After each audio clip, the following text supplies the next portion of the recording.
Merhaba sevgili ve değerli öğrencilerimiz. 9. sınıf 3. ders olarak tekrardan birlikteyiz. Biz geçen derslerde eylemsi, fiilimsi konuları teker teker anlattık. Eylemsi ya da fiilimsi konusunun kaç çeşidi ayrılığını nasıl bulabiliriz diye onları teker teker notlar şekilde, kurallar şekilde anlattık. Eylemsi 3'e ayrıldı dedik. İsim fiil, sıfat fiili ve zarf fiil. İsim fiili bulabilmek için anahtar kelimemiz vardı. Ma, ışmak. Sıfat fiili anahtar kelimemiz annesi mezar dikecekmiş diye ekleri parça parça haline getirdiğimiz zaman onlar bulunuyordu. Eğer o ikisi değilse zarf fiildi. Fiilimsi ya da eylemsiyi nasıl çıkarıyorduk? Bir yüklemi buluyorduk. İkincisi hangisi ma ve olumsuz eki alıyorsa o fiilimsidir. Yani fiilimsi, eylemsi nedir? Fiilden türeyerek fiilde yani fiil olarak, eylem olarak kalmamış. O sabit şekli kalmamış. İkinci konumuz ise yapım ekleri. Yapım ekleri. Yapım ekleri bakalım ne diyor? Tanımına bakalım. Sözcüklerin kök ve gövdelerine gelerek yeni sözcükler oluşturan ekleri yapım eki denir. Yani sözcüklerin kök ve gövdeleri ne olur? Gelerek yeni sözcükler oluşturan ekleri yapım eki denir. Yani bir tane kelimemiz var, sözcüğümüz var. O kelime bir ek alıyor. Ek aldığı zaman o orijinal anlamdan kaybediyor. Dışına çıkıyor yani. Şimdi anlatırız nasıl olduğunu. Not. Yapım ekleri her zaman çekim eklerinden önce gelir. Yapım ekleri her zaman çekim eklerinden önce gelir. Dikkat edin. Çekim eklerini okumuşuz, biliyoruz. 2. Yapım eki almış bir sözcüğe türemiş sözcük ya da gövde denir. Yapım eki almış bir sözcüğe türemiş sözcük ya da gövde deriz. Bu iki notu ve yukarıdaki tanımı bir tane kelime ya da sözcük üzerine uygulayacağız. Farkı göreceksiniz. Yapım ekleri 4'e ayrılır. Bak 4'e ayrılır. 4 tane ayrılır. Birincisi isimden isim yapım eki. Yani yapmış olduğumuz ek. Yani bir tane isim sözcüğümüz var.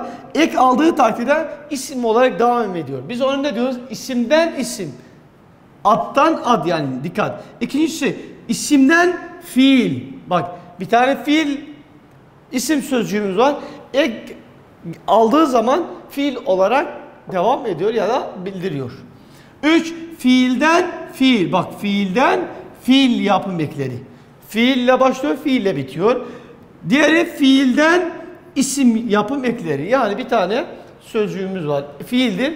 Ek aldığı zaman isim olarak devam ediyor. Biz bunlara ne diyoruz? Yapım eki. Yani kendimiz yapmış olduğumuz ek. Kelimeler türetiyoruz. Birinciyi alalım. Birinci. İsimden isim yapım ekleri.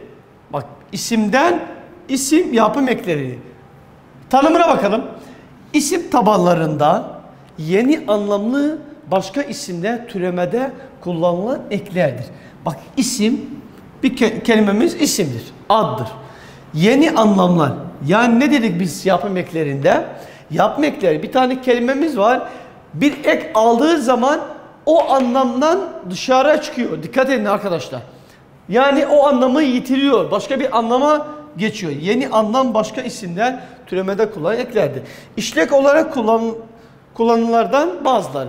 En fazla işlek olanlar yani en fazla kullanılanlar hangileriydi bakalım. İlk önce bak isimden isim yapım ekinin ilk eki olarak birinci lık, lik, luk, lük eki. Birinci lık, lik, luk, lük eki. Ne ifade ediyor? Nerelerde ne anlam taşıyor bakalım. Birincisi yer isimleri yapar. Ne isimleri yapar? Yer isimleri, bölge, merkez, yer isimleri yapar. Mesela biz ne dedik? Onları tanımını şimdi teker teker anlattık. Gelelim kelime üzerine uygulayalım. Mesela orada ne diyor? Orman. Orman. Burada da lık, lik, luk, lük. Eklerimiz var bizim burada. Orman, Daristan. Orman ne olduğunu biliyoruz. Orman. Bu eklerden birisi aldığı zaman ses uyumuna uyarak hangi eki alır? Lık eki alır. Bunu biliyoruz. Orman dediğimiz zaman sadece orman, ormanın alanını orman diyor sadece. Orman yer, bölge olarak. Ama ormanlık dediğimiz zaman, lık işaret ettiğimiz zaman, lık eki koyduğumuz zaman ne diyor? Yani ormanlığın alanı, bölgesi, merkezi. Dikkat edin arkadaşlar. Mesela ne dedik biz de? Orman dedik. Orman nedir? Bir isimdir. Artı lık nedir? Bakalım da sonuç ne çıkar? Ormanlık. Yani orman isim. Ormanlık da olarak devam etmiş. O zaman nedir? Bu da isimdir.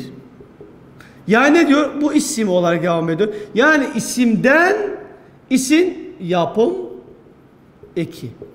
Yani ifade ettiğimiz gibi ormanın olduğunu biliyoruz. Anlamını biliyoruz. Ormanlık dediğimiz zaman o ormanın yeri ya da bölgesi Zeytin. Normal yediğimiz zeytin. Zeytinlik dediğimiz zaman yani zeytin olan yer, bölge. Zeytinin yeri, bölgesi. Çöp. Bildiğimiz çöp, kağıt. Her ne varsa çöp olduğunu gösteririz. Çöplük dediğimiz zaman o çöp alanı. Yani lık eki ilk önce ne yapıyor? Yer isimleri yapar. İkinciye bakalım. Meslek ve meslek aşaması gösteren, bak meslek gösteren isimler yapar. Avukat, avukat. Avukatın yaptığı şey, bak işi, avukat. Öğretmen mesela burada bir tane örnek yazalım. Öğretmen isim mi fiil mi? İsim. Tamam, burada bir isim yazalım biz. Burada bir isim. Ne diyor? Öğretmenlik. Öğretmen dediğimiz zaman bir öğretmen, bir hoca olarak. Ama öğretmenlik dediğimiz zaman luk işaret ekini aldığı zaman öğretmenlik yani öğretmenin mesleği, öğretmenin işi. Burada ikisinin olsa ne oluyor? Bu bir tane isimdir. Öğretmen. Lik eki de isimdir. Yani bu ikisine ne diyoruz komple her ikisine? İsimden isim yapım eki. Yani kendisi bir isim, aldığı ek de anlamı ne olur? Ama öğretmen ne diyor? Öğretmen. Ama öğretmenlik dediğimiz zaman anlamından çıkıyor. Başka bir anlam taşıyor. Öğretmen bir öğretmen, bir hoca olarak. Ama öğretmenlik dediğimiz zaman yani öğretmenin yaptığı şey. İkisi ayrı farklı ifadeler içeriyor. Ona dikkat edelim. Öğretmenlik dediğimiz yani bu bir tane isim. Bu da isim. İkisi de ne olmuş? İsim olarak devam etmiş. Demirci ne diyoruz? Demircilik yani demirci o usta. Demircilik o mesleğin işi. Gözlükçü. Gözlük neyin olduğunu biliyoruz. Gözlükçü o yer, o bölge. Gözlükçülük o gözlükçünün o yaptığı işi, mesleği. Soyut isimler ve somut isimler yapar. Soyut ve somut isimler yapar. Örneğin soyut ve somut elle tutulan ya da tutulmayan şeyler. Arkadaş aldığımız zaman şuraya Arkadaş dediğimiz zaman hangi eki almış? Artı eki almış. Artılı. Ne çıkıyor orada da?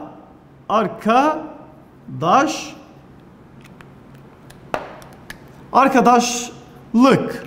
Arkadaş dediğimiz zaman herhangi bir arkadaş. Ama arkadaşlık dediğimiz zaman soyut bir elle tutulmayan bir şey bize gösteriyor. Çocukluk. Yolcu, o kişi. Yolcu. Yani seyahat eden, giden. Yolculuk, o ben uçakla yolculuk yapıyorum. Yani o aradaki mesafeyi kastediyor. Şeye bakalım. Alet, araç, gereç isimleri yapar. Bak dikkat edelim. Alet, araç, gereç isimleri yapar. Buz nedir buz? Buz isim mi fiil mi? Buz isim. Buzmak oluyor mu? Olmaz. Buzluk. Daha sonra ne olmuş? Buzluk olmuş. Buzun neyin olduğunu biliyoruz. Buz. Bir parça buz mesela. Buzluk nedir? Buzluk ne? Burada nedir? Alet, araç, gereç isimleri var. Buzluk nedir? Buzdolabındaki yukarıda olan yer. Buzluk olan yer. Yani biz de buzdolabını ikiye böldüğümüz zaman, yani iki parçadır. Yukarıdakine biz buzluk diyoruz. Bak, buz bir anlam. Buzluk dediğimiz zaman bir başka şey, bir başka anlam taşıyor. Dikkat edin. Çaydan, koru, çaydan. Çaydanlık o şey ifade ediyor. De sıfatlar yapar. Sıfat, vasıf, sıfat. Ay, yıl, gün, böyle ay. Aylık. Bak. Hediye, birisine hediye veriyorsun. Hediye. Hediyelik dediğimiz zaman hediyenin o paketi. Dikkat edin. Bayram, Ramazan bayramı ya da Kurban bayramı. Bayramlık dediğimiz zaman yani harçlık, para. Bak, başka bir anlam taşıyor. İkisi de, bunlar da hepsi isimden isim yapma ekidir. Rütbe ve makam isimleri yapar. Rütbe, makam, zabıt dediğimiz gibi. Rütbe ve makam isimleri yapar. Bakan, vazir. Bakanlık, bakanın çalıştığı yer, çalıştığı bölge. Komutan, komutanlık, komutanın yeri. Rektör, amid. Rektörlük, amade diyoruz. Üniversitede bulunan doktorların, profesörlerin yeri. Sayı isimlerden sonra sayının toplu olarak bulunduğunu bildiren isimler yapar. Sayı isimlerden sonra sayının toplu olarak mezmua, toplu bulunduğunu bildiren isimler yapar. Beşlik dediğimiz zaman beş farklı. Bak, beşlik. 10, mesela benim 100 liram var. O 100 lirayı ne yapıyorum? Benim için onluk yap. Ne oluyor? Sayı isimlerden sonra sayının toplu olarak bulunduğunu bilen isimler yapar. Yüzlük gibi isimler ifade ediyor.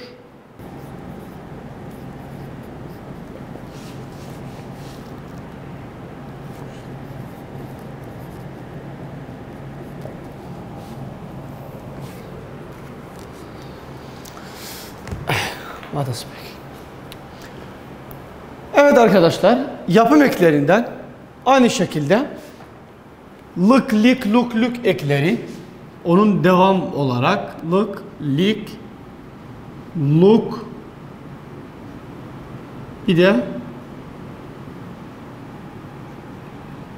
lük ekleri G olarak renk isimlerine getirilince o rengin yaygın olarak bulunduğunu bildiren isimler yapar. Beyaz, ak, beyaz. Beyazlık isimlerin getirildiği o rengin yaygın olarak bulunduğu. Beyazlık, karanlık, mavilik çok yaygın bir renk olarak biliniyor. Yumuşak G, bağlılık ve özellik anlamı katan isimler yapar. Bağlılık ve özellik. Devrimci, devrimcilik. Milliyetçi, milliyetine has milliyetçilik oluyor. Toplumcu, toplumculuk şeklinde oluyor. İkilemeler yapar. Tekrarlamalar. Açlık. Açlık. Bak, bir başka anı. Bahçe. Bahçelik. Bahçenin alan olduğu yer. Bahçenin alanı. Bak, anlam, başka bir anlam. Yani yapım eki. Biz kendimiz yaparak başka bir anlam ifade ediyor. Bir sayı mesela. Ya da toplu şekilde birlik şeklinde olmak gerekir. Gerektirildiği isme çokluk veya topluluk anlamı katar. Çoklu ve toplu. Ağaç. Ağaçlık bir toplu şekilde ağaç. Çam ağacı. Çamlık, çamın olduğu, çok fazla olduğu yer, bölge. Bu şekilde birinci olarak dediğimiz gibi birinci lık, lik, luk, lük ekini anlattık. Gelelim isimden isim yapım eklerinden ikinci ekimize. Li, lu, lü eki. Çünkü birkaç eklerden oluşuyor. A sıfat yapar. Vasıf, sıfat yapar. Anlayış, anlayışlı, bilgili. Anlayışlı, anlıyor. Bilgi, malumat, bilgi. Bilgili, o kişi, bilgili. O çok bilgili bir insan.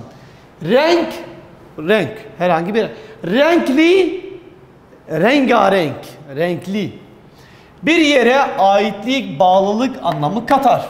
Bak aynı ek kaça ayrılıyor? Hangi görevler üstleniyor?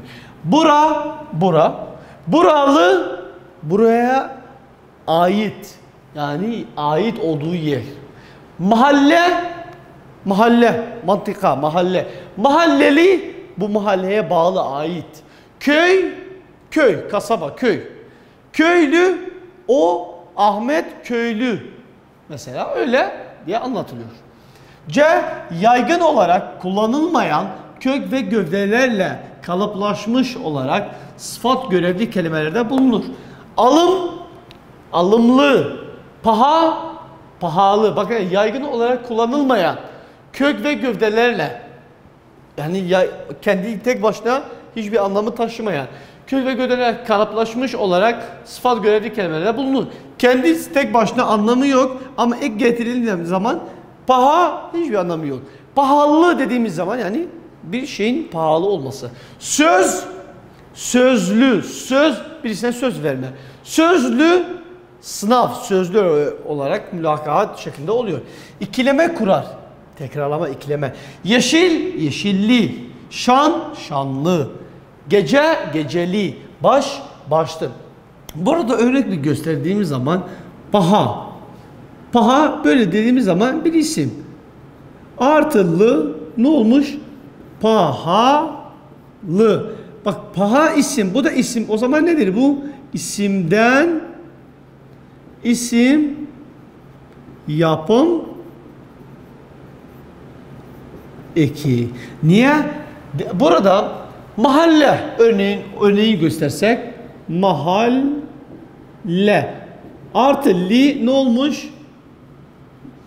Mahalle şu şekilde li. Mahalle mantıka, mahalle bildiğimiz gibi. Mahalleli yani nereden? Bizim mahalleden diyelim. Bizim mahalleli. Mahalleli dediğimiz zaman aynı mahallede olan yaşadığı yer, insan, kişi şeklinde gösteriyor. Bu şekilde ikinci li, lu şeklinde hem lık, lük eklerini anladık. Gelelim üçüncü ekimize.